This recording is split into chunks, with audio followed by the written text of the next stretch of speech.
Hello, you're listening to Hibs Talk. I'm your host as always, Gav. Joining me today is Dave. Alright. And Stephen. Hello. How you doing today, guys? Alright. Dave? I'm good, thank you. Yeah. I'm doing well, aye. A lot happier after your doner pizza. It was absolutely frightening. Still 2 bits left. Aye. Great pizza. So we're fed and we're ready to podcast. We're going to have a chat with Lisa Robertson from Hibs Ladies. We're then going to look at the St Johnstone game. We've then got a giveaway which involved with the taxi board game. We'll go into some details for that, and we'll do some of the questions from the game. We'll then preview the Aberdeen game, and we'll finish up with a chat with Frazer from North East Scotland Hibees. So with Hibs getting beat at the weekend, we don't want to start on a negative note like that, so we thought we'd start on a more positive note. Hibs Ladies winning 8-0 at the weekend to win the Scottish Cup for the third year in a row. They also just finished up their season, finishing second. So joining us on the line now is Hibs Ladies' own Lisa Robertson. So how you doing, Lisa? I'm good, thanks. How are you? Yeah, good. So that's your season finished up now. What's your thoughts on the season in general?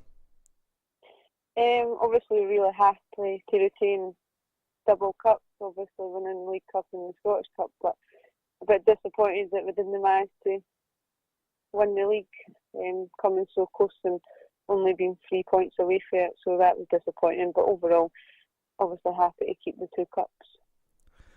How did the squad kind of cope, like looking back over the season, you were joint up the league, and then halfway through the season when you kind of went to a break, Lizzie and Kirsty leaving to go into Man United, was that mixed emotions? Obviously being happy for them, but sad to be losing such talented players in the squad? Like you say, it's mixed emotions. Obviously you're disappointed to lose 2 really talented players, and 2 players who gave the side like a lot going forward and defensively, so that's disappointing, but obviously you want to see them go on and do well, so you're happy in that sense. But I do think we're quite lucky in the sense that we do have a good squad as a whole, so I mean obviously they were never replaced as such, but obviously there's people who stepped in and they managed to do a job, so that was obviously good. So the Scottish Cup one obviously was live on BBC Alba. That must have been quite good. Yeah, it was. Obviously it was live, so that's good to get the coverage, and also I think it was a really good turnout. I think it was almost 2,000 there, so that's pretty good as well, so it was good. So obviously you went 3-0 up after really quickly in the game. How was the mentality after that? Do you think, this is it, one, or do you just think, I just want to try and get as a big a victory as possible? Or? Again, never won it 3-0 so early on, because anything can happen. I mean, if they get a goal back, then it's obviously 3-1, and then they might feel like they could come back in it. So I think the mentality is just to keep going, and obviously we have standards that we want to keep, whether we're 3-0 up, 1-0 up, 3-0 or whatever. So we just want to keep going and make sure that we're definitely retaining the cup. Obviously that's 3 years that you've done the cup double now, so obviously what's your aims for next season?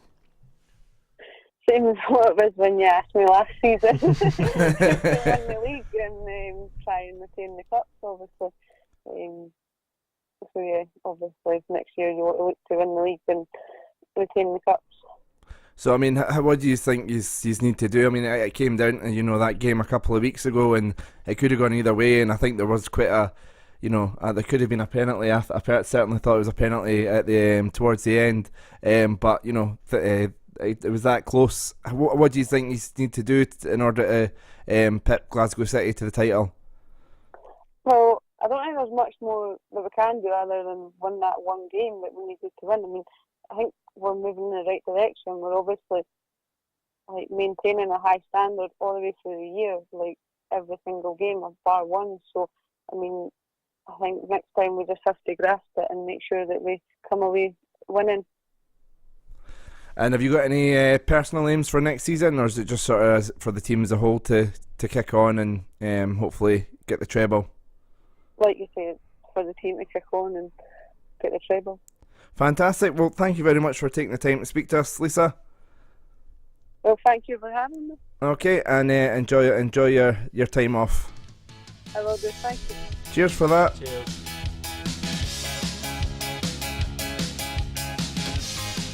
So, we've had the positive of talking to Lisa about Hibs ladies season and their Scottish Cup win, their treble double, which is all fantastic stuff. Let's talk about the men's team now. Do we have to? They weren't very good. No. It's probably one of the most disappointed performances of the season if you take out the Livy game. It was on par with Livy. I think it was, yeah. Yeah, definitely on par with the Livy game. So what did you make of the lineup? Let's start with the lineup. We went for 4-3-3. Was that the best option considering everything that was? I was fine with the lineup, to be honest with you. I didn't have any I just issues need with it. to clarify, like, see at the start, obviously it had Hanlon in the team when it was first released. Did it? I've never seen that. And then it came out that it was Bartley, and I don't know if it was just me, but it did look like it on the Oh no, they did. They mocked up and then they fixed it, and then Hanlon wasn't in the squad at all. But then they took Hanlon out of the team to fix it, and then they had Bartley back in.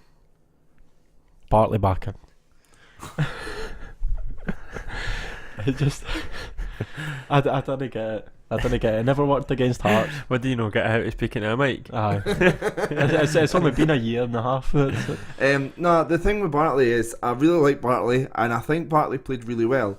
But Bartley is a limited footballer. He's a bruiser. He's going to win you the ball and then give it to other people to do stuff, and he does that really well. But with him doing that, did it mean that we didn't? It left a lot of reliance on Malin and Heinemann to create, and I think that's two good enough players that probably should have created more chances. But should we have had somebody that could do a bit of both, like a Milligan, and played somebody like Porteous at centre back instead? Aye, well, personally, obviously, that's the way that I would have went with it. But when I did see the lineup, I was like, right, okay, fair enough. This should be good enough. Even though I was pessimistic pre-match because our record was against St Johnstone, but you would think that would have been enough. The reason I think that Bartley is probably put in there, because I think Malin and Heinemann are too powder puff. Like they're like ball players and that, but that's about all they are. And to be honest with you, I think Malin's actually going through a wee bit of poor form, and then Heinemann just didn't turn up. I think Malin's gonna, but other than the shots and free kicks from distance, just now he's not producing like he was towards the start of the season in terms of creating clear-cut chances and assists. What was your guys' thoughts on 25 to 30 minutes in? We've been playing 4-3-3. We're trying to find a rhythm. It's not really happening, but maybe with a bit more patience it could have came. And then Neil Lennon changed it to put Boyle up top and put Horgan in the attacking midfield position. But Boyle was causing problems down the right. Why did he change it? I don't know. I said to you after like 10 minutes, like, Boyle's in a wee bit of success down there. The crossing the first 20 minutes was wild. Like, say, like whether it be Whittaker or Boyle putting the ball in the box, and I feel like that was probably, you're right, I think if we'd just persevered, I think we would have been alright. I didn't see the point in changing it, because it's when Boyle looks more dangerous. Now, some of you may know I've done the matchday vlog for Murray because he's on his honeymoon, and I made a point in that Whittaker at one point was had been forward for an attack and was still slowly coming back and was in the opposition half while St Johnstone had the ball in our box.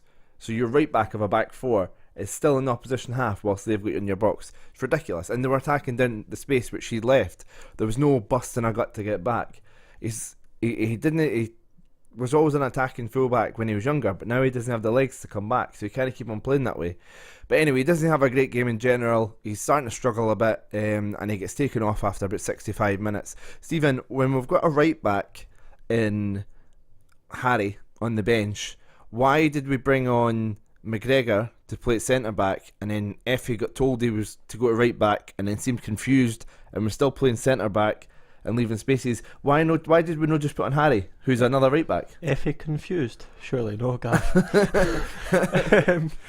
It's been this all season. We start with Whittaker, it turns into a show, and the only time that Whittaker should ever be in the opposition half is when he's sitting on the subs bench and they change halves. It's terrible, like the man management for Hibs now, and I don't know if it's just down to Lennon can't be bored anymore with the team. I wouldn't go that far. No, well, I would, because like you've just said there, we've got an established right back on the bench. We're moving centre backs into right back position. You've got Porteous sitting on the bench. No injuries or anything now. McGregor's getting a start ahead of him, and you're putting Milligan into centre back to start Bartley. There's just no logic in that at all. And to me, the way that the team's been set up the last couple of weeks, and I'll probably get a stick for it, but it looks like Lennon just can't be bored anymore. That's just my opinion. Right. He set up against Hearts not to lose. Exactly. Didn't he set up to win? He set up against St Johnstone. I think he thoroughly believed the team was good enough to beat St Johnstone. I don't think he should have changed it like as early as he did. And we can all say we'd do wee tweaks here and there. But if we had scored early doors and it just went on, we wouldn't have said anything. I thought Horgan was really poor. It felt like the fans were getting on his back a wee bit. Quite a lot of people realising he was having a bad game, I think. There was a couple of decent dribbles he made, but there was a point where he had gone, like I said, to the number 10 position. But then I think Heinemann had went bursting on a run forward, so it was still forward. So Horgan had kind of dropped in for him. And then the boy for St Johnstone kind of went running on this was in the first half, came running forward, and Horgan was just sort of like, I'm not chasing him, and just sort of left that left central midfield position open, and there was that big space, and the guy was like, alright then, I went bursting in, and they had a chance from that. It was ridiculous, and he just sort of half-heartedly jogged back. Yeah, I thought his defensive work rate was really poor. Sorry, I think you were just about to say that, and I stole he's just pressing. His pressing was poor. Yeah. To be fair, my wee lad, he made a couple of decent dribbles as well, albeit doing his chin, but it's just about as effective as Horgan. So substitutions often change the game. I think it's fair to say they did in this game. What would you guys give to have a player like Danny Swanson to bring off your bench? I imagine, If only we ever had Swanson in our team, How much did he change the game? He lit it up when he came on. Aye. And he missed the penalty, but Jenky maybe meant to miss a penalty. He was the one that was running at players, and he's the only one that was running at players in the park. Mm-hmm.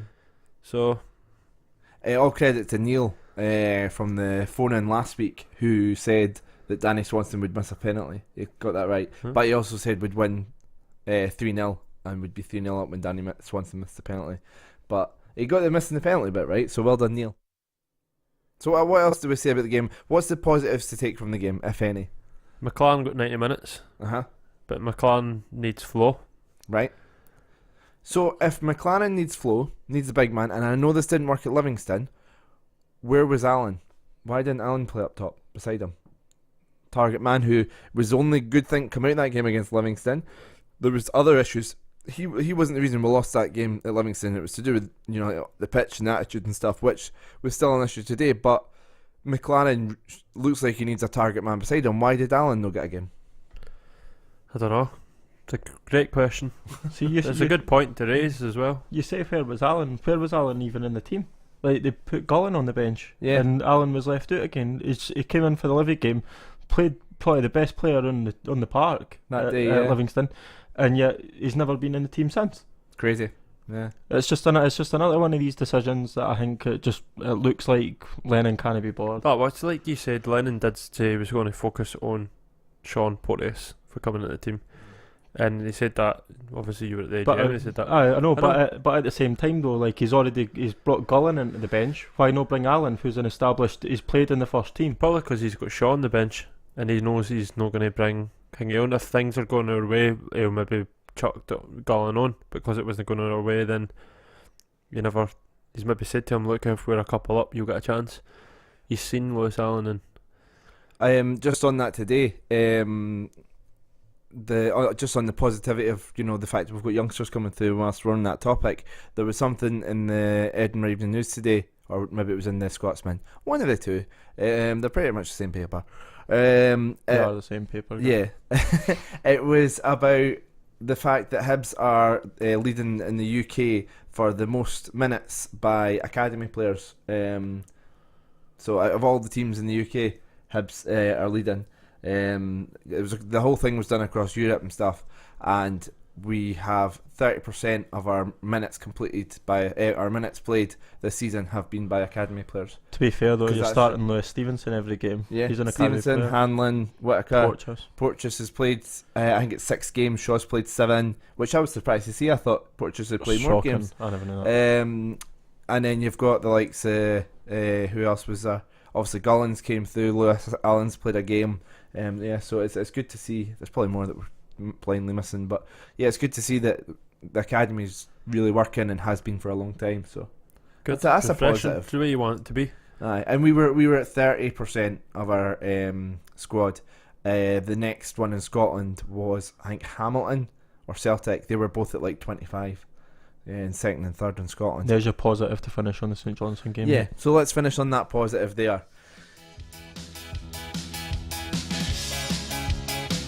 So we're doing a giveaway of a Taxi board game Hibernian edition.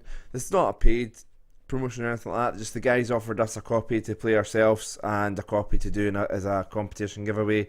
So we're in the middle of editing the video together, but I thought I'd take some of the questions from the video and put it in here. So here's about 5 or 6 questions. Play along at home and see how we get on answering some questions about Hibs. So Stephen now has a £4 supporter question. This is just where it gets embarrassing. Right. Which team did Hibs defeat 5-2 on aggregate in a relegation playoff to retain their place in the top flight in 96-97? You're kidding. Well, we do like playoffs against Hamilton. Go with Dundee.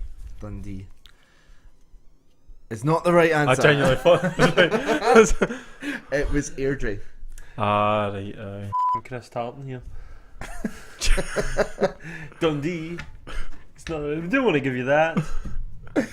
He's a question. Right. I want to okay. read that. No, it's not. Right, soon. Let's do your best quizmaster You're voice. kidding.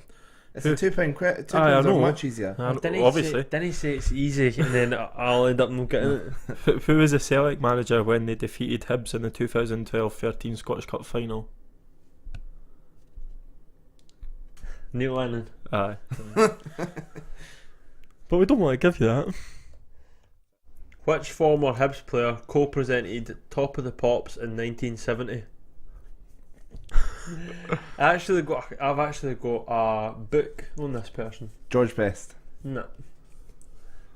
Peter Marinello. Well, there you go.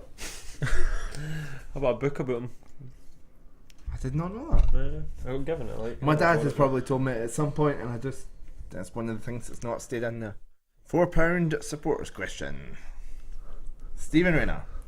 Hibs' lowest crowd in a league game in the last 100 years at Easter Road No bother, I'll get this like. was Stirling Albion in 1955. To the nearest 100, what was the attendance? 600. I'm afraid that's incorrect. The attendance was 875, so the answer That wasn't bad though. The- I should get, the it should be the answer- nearest 1,000. No, the answer we were looking for But it was wasn't. 900. So I'd say that was a good effort. Nah, you're wrong. He couldn't even get Peter Marinello. That was a £2 question. £4 question for Stephen once again. This is your third £4 question. Aye. You know had it easy. No. Which left back played in 273 consecutive games for Hibs between 1964 and 1969? You're for real? And if you know your history. There'll be a lot of people who are maybe a bit older than us and are a bit more clued up. They'll be screaming the answer. I'm literally just trying to their think YouTube. I'm trying to think of players running through that time. I'm not even got to. The answer was Joe Davis. I wouldn't have got that. I'm glad you admitted that. Dave will probably say he. I knew that. Knew it. Right. £4. Time for someone to embarrass me. So, in a match against Falkirk in 1972, Alex Cropley had his ankle broken in a tackle. Which future world-renowned manager was responsible for the tackle? Ooh. Was Alex Ferguson not playing for Falkirk at some point? I'll go Alex Ferguson. Correct. Yes! That's ridiculous. £4, Gav. Making a comeback. Well, folks, hope you enjoyed that. We definitely had a good time playing the game. The full video will be going up to YouTube shortly, so keep an eye out for that coming up. And the competition will be on our Twitter for winning a copy. And like I say, if you don't win a copy, there's copies in the Hibernian store as well, so head over to East Road for that. Thanks again to the guys from Taxi for sending us a copy. Really kind of them, and for sending a copy to the competition winner, which we'll announce on next week's podcast. So, Friday night, under the lights, Aberdeen away from home.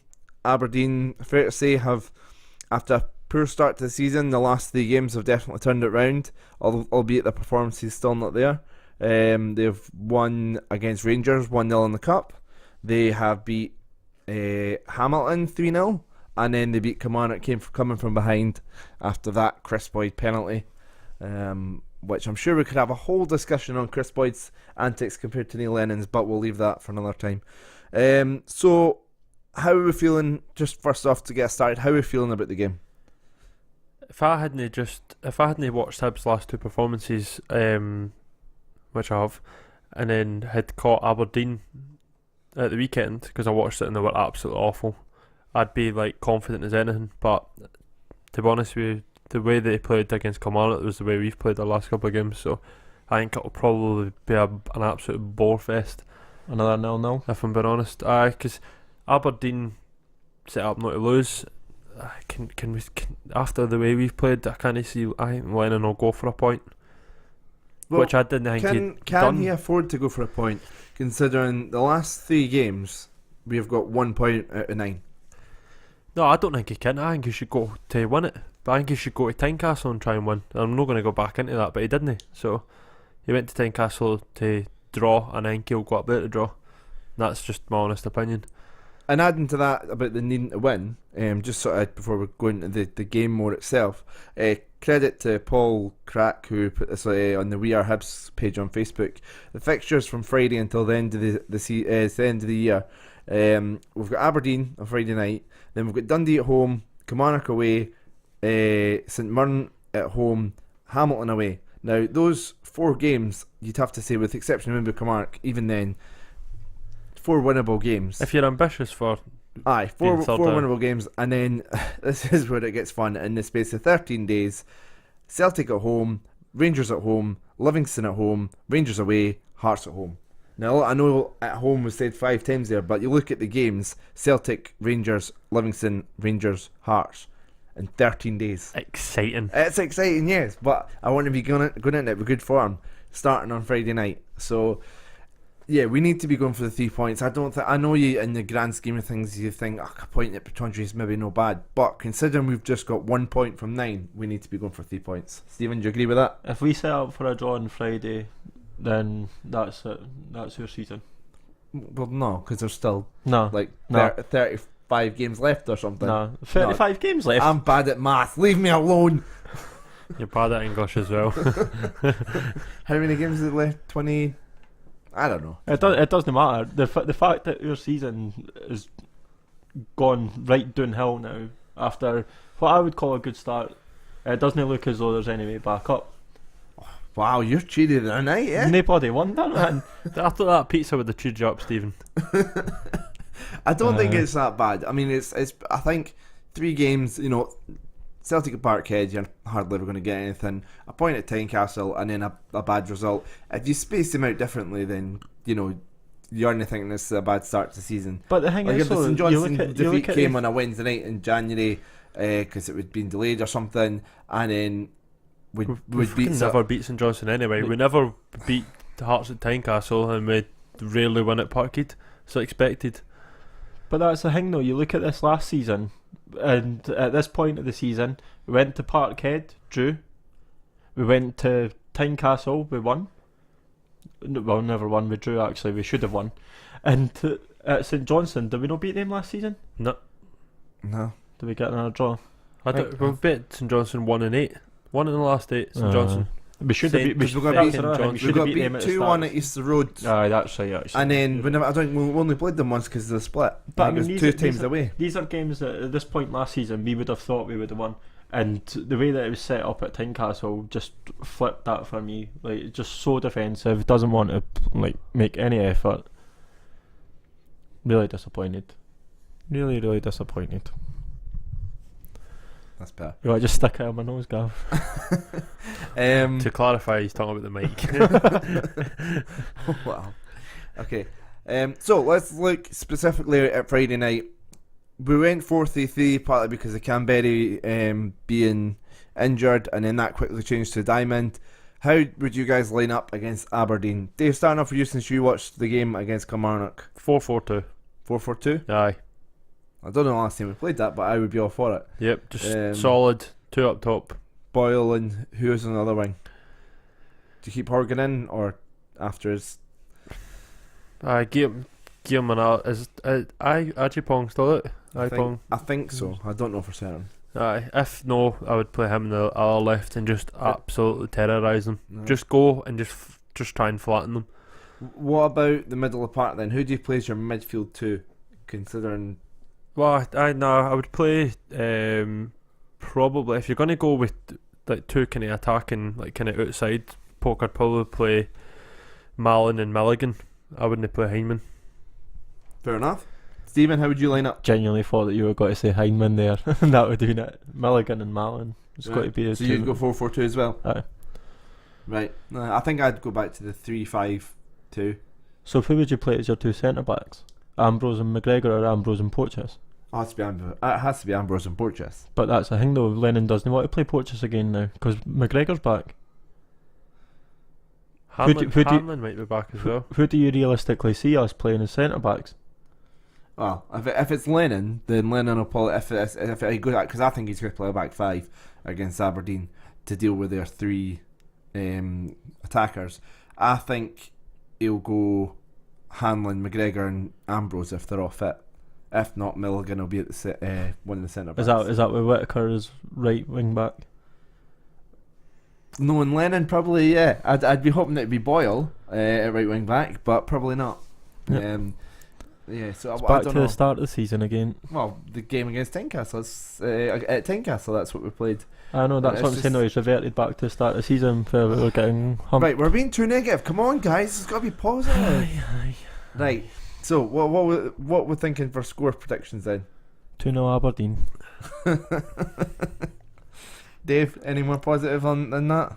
I personally think it'll be 0-0. Right, But I could see either side sneaking at 1-0, so hopefully it's us that sneaks it. I'm going to go 2-0 Hibs just to be that positive voice in the podcast so folk didn't moan at us for being too negative.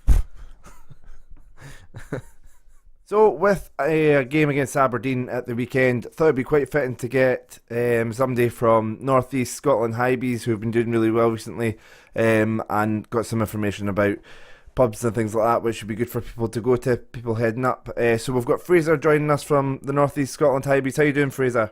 I'm good, thanks. How are you? Yeah, good. So do you want to tell people a bit about the North East Scotland Hibees first? Yeah, I mean, we kind of got started a few years ago.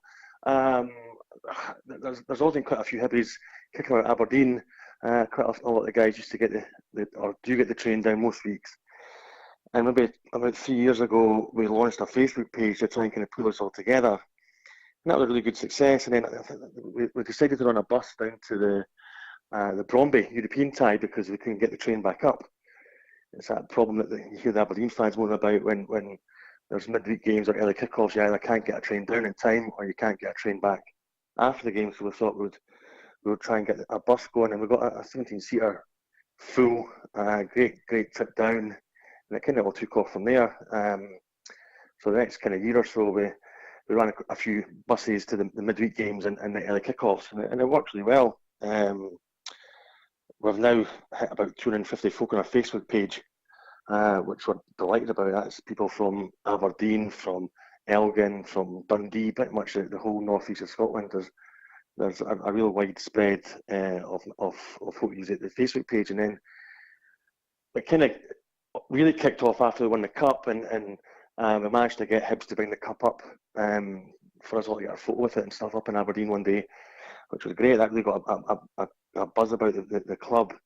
And from then, we kind of decided that we would try and formalise it a bit. So we now have a proper paid-up membership scheme with discount travel for the members and merchandise, and we've got a big flag that some folk have maybe seen at a few of the games, and it's going really well. So we've got just over 50 members now in just over a year. So 50 paid-up members, 250 on the Facebook page. It's great, you know. It's maybe people don't realise there's so many Hibbies up that neck of the wood.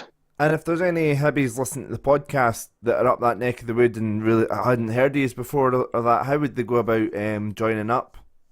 Find us on the Facebook page, which is just North East Scotland Hibernian Supporters.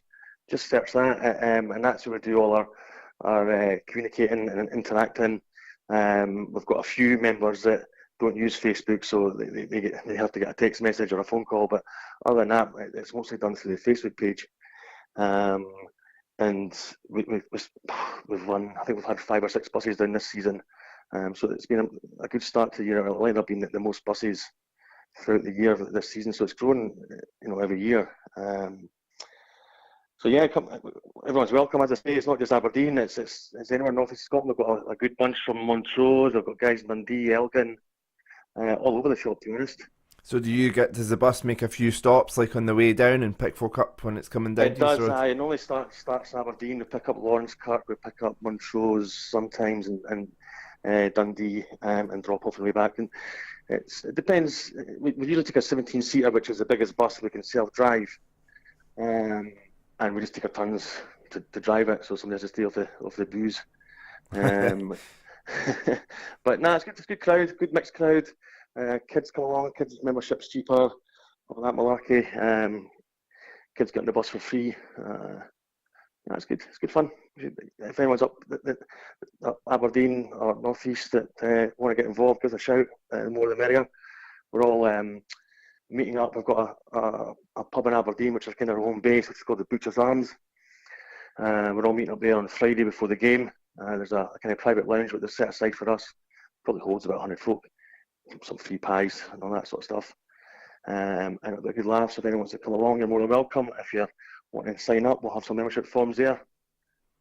So how big is how far away is the pub from Pittodrie? If there was any fans coming up that maybe wanted somewhere to catch up with some Hibees and have a few drinks with some Hibs fans before the game.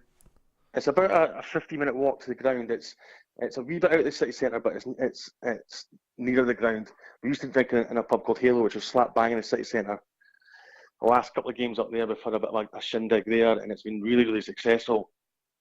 Halo used to be owned by a couple of Hibees, but they sold it on, so we've moved pub. And it's a friend of one of the guys at Committee, Graham, who now owns the Butcher's Arms. He looks after us really well. So we'll all be piling in there from about 5 o'clock on Friday. Everyone's welcome. We've got a couple of buses that are coming up, are booked in, so I'd imagine there'll probably be a good 100 or so Hibbies in the pub before the game. And that's a good thing to know, because I've found that when I've been going to away games and stuff, you arrive in Dundee and you're like, where are the Hibs fans drinking? You start, asking about on Twitter and stuff, and you just hope that you get a response. So it's good to know that there's the Butchers, if people want to head up there for a few drinks beforehand, and if there's anybody based up that way that could, would like to join up, and it's good that you've got the forms and all that there as well. So looking at the game, how are you feeling about the game against Aberdeen? Canberra back, do you feel we missed them on Saturday? Yeah, it's becoming a big game. I think we're at a bit of a crossroads. Everything that's gone on the last week or so, losing on Saturday, all the nonsense around the derby, the gloss is going to come off the start of the season, and we need to get back on track. And I think it's probably the opposite with Aberdeen. Aberdeen were struggling. The knives were out for Derek McInnes up in Aberdeen, and he was under a bit of pressure, but beating Rangers in the semi-final, good result for them on Sunday. I think that's taking the pressure off them a little bit. So they'll be looking to cement their kind of comeback. So I think it's a tough game. I was obviously delighted to the Canberra back. He was a big miss on Saturday. And I hope he starts with McLaren and Canberra up front, because I think the 20 minutes or so you saw them together against Kilmarnock, it makes a big difference. We do really miss that duo that was so good last season. So yeah, fingers crossed the two of them start. So can I get a score prediction from you? Oh, I'm going to say 2-1 to Hibs. 2-1 to Hibs. Good to hear. That's got to great. Is there anything else you wanted to add in? No, just that we hope to see a lot of the guys in the Butchers. If anyone's staying up for the weekend, we're also having our club AGM on Saturday in the Butchers, kicking off at 5 o'clock. So if anyone's still about Aberdeen for the weekend, come and join us. So the AGM will not take long, and we're having a few beers, and we'll probably watch the Bellew fight later on in the pub. So everyone's welcome. Brilliant. So any Hibs fans up that way, make sure you get yourself along, and if you've not signed up already, sign up. So thank you very much for taking the time to come on, Fraser. No worries, mate. Keep up the good work. Right, thanks a lot. Cheers. Cheers. Thanks for listening, folks. Here's some outtakes. We're going to do some questions from the Taxi board game and go into details about the giveaway. We're then going to preview the Aberdeen game and finish up with a chat from Frazer from North East Scotland Hibees, and he can give some details about what some people. I don't know what I'm trying to say here. You need to a chat with Frazer from North East of Scotland Hibees. And finishing up with a chat with Frazer. And finishing up with a chat from Frazer. Oh, for fuck's sake. Chat with Frazer. Chat with Frazer. No, chat It's from literally Frazer. right in front of Aye. you. Okay. And finishing up with a chat from Frazer. With Frazer. A chat with Fraser from North East Scotland Hibees. Oh! Right. You can just go over that. And finishing up with. Oh! Why are you I struggling don't with know. this I bit? don't know. You might be good at all What's this. this guy? And? And finishing up with a chat with Frazer from North East Scotland Hibees. Yay! And if I use a cheer, it means I have to do that again. Oh, sorry. You can just leave that. Right, go. 2 in a row. Take 10. I hope he's having a good night. I got